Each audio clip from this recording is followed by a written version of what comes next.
नमस्कार, मैं हूं प्रवीण गौतम और आप देख रहे हैं पब्लिक मीटर। दोस्तों, वीडियो में आपको बताएंगे कि पीएम मोदी ने ईरान के दूतावास किसे भेजा, जिसके बाद कई लोग सवाल उठा रहे हैं कि क्या ईरान के मामले में मोदी सरकार ने अपनी रणनीति बदल ली है। ईरान के दूतावास में क्या सीन होता है, क्यों पीएम मोदी ने अपने दूत को भेजा और उसके मायने क्या है, पूरा विश्लेषण करेंगे। पहले बात करते हैं कि ईरान का जहाज डूबने के बाद जो अमेरिका ने इंडियन ओशन में ईरान का जहाज डुबो दिया, जो भारत आया था मिलन 2026 कार्यक्रम में, उसे लेकर कांग्रेस ने प्रेस कॉन्फ्रेंस करते हुए पीएम मोदी पर सवाल उठाते हुए क्या कहा, जरा सुनिए। उसके बाद आपको इस मुलाकात के मायने भी दिखाएंगे कि ईरान के दूतावास में पीएम मोदी अपने किस दूत को भेजते हैं और क्यों भेजते हैं, उसकी कहानी आगे आपको बताएंगे। पहले पवन खेड़ा ने मोदी सरकार पर सवाल उठाते हुए क्या क्या आरोप लगाए, प्रधानमंत्री को कैसे टारगेट पर लिया, वो जरा सुनिए। वसुधैव कुटुंबकम, खड़गे साहब ने अपने वक्तव्य में, श्रीमती सोनिया गांधी ने अपने आर्टिकल में वसुधैव कुटुंबकम का जिक्र किया। अतिथि देवो भव भी हमारी एक बहुत पुरानी पहचान है, उस पर मैं आता हूं। यह दोनों वाक्य, ये दोनों जो हमारी पहचान के वाक्य हैं, इनको प्रधानमंत्री भी दुनिया भर में अपने अलग अलग दौरों में जरूर दोहराते हैं, लेकिन हमारी प्रधानमंत्री की जो कार्यशैली है, जो विदेश नीति है, उसमें इन दोनों कथनों का इतना भी अंश नहीं दिखाई देता। एक और कहावत है संस्कृत, मौनम स्वीकृति लक्षणम, कि आपका जो मौन है उसमें आपकी स्वीकृति परिलक्षित होती है, आपकी स्वीकृति सुनाई देती है। जो मौन में सुनाई देता है वो शब्दों में भी नहीं सुनाई दे सकता। प्रधानमंत्री के मौन में बहुत कुछ सुनाई दे रहा है और वो सुनकर पूरा विश्व हैरान है। एक आपराधिक चुप्पी है, मेरी आपराधिक चुप्पी हो, आपकी आपराधिक चुप्पी हो, यह हमारा व्यक्तिगत मामला होता है। लेकिन अगर देश के प्रधानमंत्री की आपराधिक चुप्पी हो तो वो व्यक्तिगत विषय नहीं रह जाता, वो पूरे देश पर, पूरे विरासत पर एक बदनुमा दाग बनकर दिखने लग जाता है और आंखों को बहुत भद्दा दिखता है।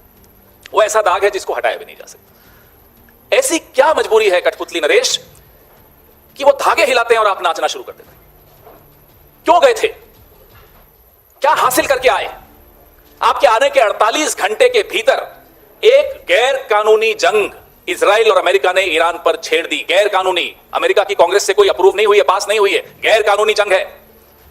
एक गैर कानूनी जंग आपके हिंदुस्तान लौटने के 48 घंटे में हो गई और एक राष्ट्राध्यक्ष जो कि शिया के धर्मगुरु भी हैं, आयतुल्लाह खमेनी साहब, उनकी हत्या भी हो गई। यह सब आपके इजराइल से भारत लौटने के 48 घंटे में हुआ। क्या आपकी ये आकस्मिक यात्रा इस पूरे घटनाक्रम को लेजिटिमाइज करने के लिए थी, एक कानूनी जामा पहनाने के लिए थी, एक लोगों को कुछ और दिखाना था और अंदर कुछ और तैयारी चल रही थी इजराइल और अमेरिका की, और आप उसमें कठपुतली बन गए, सामने आ गए सब, हाँ सब कुछ ठीक है, सब चंगा।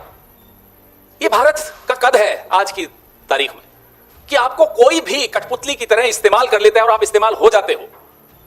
और भारत का प्रधानमंत्री सिर्फ भारत का प्रधानमंत्री एक अकेला नरेंद्र मोदी नहीं है, पूरे भारत का प्रतिनिधित्व करता है। यह भारत की औकात बना दी, यह भारत की हैसियत बना दी प्रधानमंत्री नरेंद्र मोदी ने। नकली मेडल, एक ऐसा मेडल जो कभी था ही नहीं इजराइल में, यूनिकॉर्न पहना दिया, खुश हो गए साहब, इतलाते इतराते मेडल पहन के घूम रहे हैं।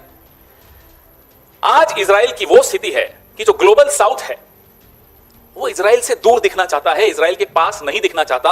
All the countries in the global south are trying to steer clear of the genocidal regime of Netanyahu. But the Prime Minister went happily there. याद करिए एप्स्टीन फाइल्स में क्या था, song and dance, sang and danced। 28 फरवरी को Iran पर ये हमले हुए। ये हमले तब हुए जब नेगोशिएशंस अभी जो चल रही थी ईरान और अमेरिका की, वो कंक्लूड नहीं हुई थी, खत्म नहीं हुई थी, कोई युद्ध की घोषणा नहीं, औपचारिक घोषणा नहीं हुई थी, और बार बार ये कंफर्मेशन आ रही थी कि अमेरिका को ईरान से कोई खतरा नहीं है। इसलिए मैं दोहरा रहा हूं कि कांग्रेस से पास हुआ, अमेरिकी कांग्रेस से पास हुआ युद्ध नहीं है, गैर कानूनी युद्ध है। लेकिन भारत में इतना नैतिक बल नहीं था कि इसकी निंदा कर सके। एक शब्द नहीं निकला। सहमा हुआ प्रधानमंत्री, डरा हुआ प्रधानमंत्री, एक शब्द नहीं निंदा का निकाल सकता। और कभी भारत नैतिक नेतृत्व देता था पूरे विश्व को, आज से 15 साल पहले, 10-12 साल पहले यह हालत है। 1 मार्च को जो सुप्रीम लीडर ईरान के आयतुल्लाह खमेनी साहब की हत्या हुई, जैसा कि मैंने आपको बताया, इंडिया ने, भारत ने, मोदी जी ने एक शब्द निंदा का उस हत्या की नहीं निकला उनके मुंह से। ये कौन सा नया भवन इन्होंने सेवा तीर्थ है जो भी बनाया है, सेवा तीर्थ से ईरान की जो एम्बेसी है, मुझे लगता है 1-2 किलोमीटर होगी। कंडोलेंस बुक खुली हुई है, नहीं जाएंगे प्रधानमंत्री। क्यों? अनुमति जब मिलेगी तब हिलेंगे। अनुमति कहां से?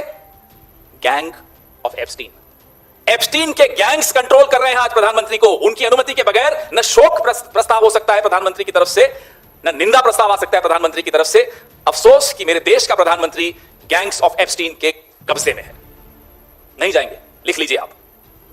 तो पवन खेड़ा एक बार फिर एप्स्टीन फाइल्स का मुद्दा उठाते हैं, पीएम मोदी को कमजोर प्रधानमंत्री बताते हैं और यह कहते हैं कि इजराइल को लेकर यूरोप के कई देश और दुनिया भर के कई नेता जब खुलकर बोल रहे हैं तो पीएम मोदी गलत को गलत कहने की हिम्मत क्यों नहीं दिखा पा रहे, ये कांग्रेस सवाल उठा रही है।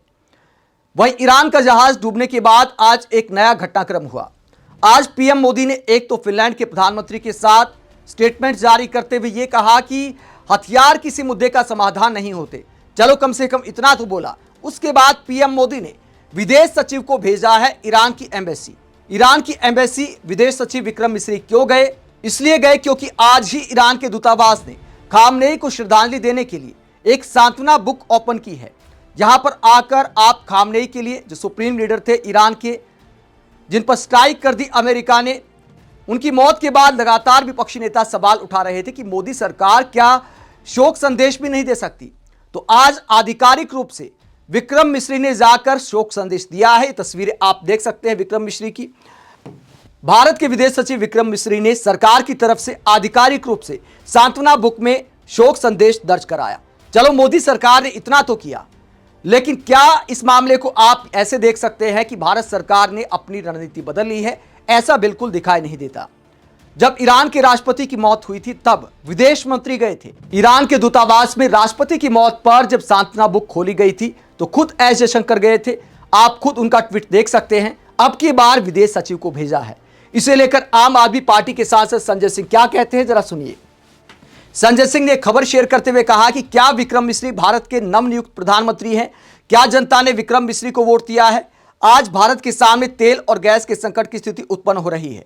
अमेरिका ने हमारी समुद्री सीमा के करीब आकर हमारे मेहमान ईरानी समुद्री जहाज को उड़ा दिया, जिसमें 100 से अधिक नाविक मारे गए। इतनी बड़ी घटना पर शोक के 2 शब्द भी नहीं बोल पाए नरेंद्र मोदी।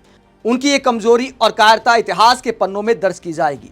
तो संजय सिंह सवाल उठाते हैं कि जहां पर राजनीतिक प्रतिनिधि को जाना चाहिए था, किसी मंत्री को जाना चाहिए था या प्रधानमंत्री को जाना चाहिए था, वहां एक अधिकारी को भेजा जा रहा है, एक ब्यूरोक्रेट को भेजा जा रहा है।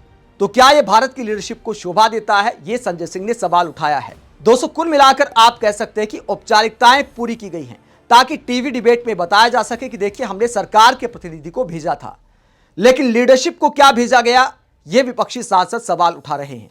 आप इस पूरे मुद्दे को लेकर क्या सोचते हैं? कमेंट बॉक्स में अपनी राय जरूर दें। साथ ही चैनल को सब्सक्राइब भी करें। नमस्कार।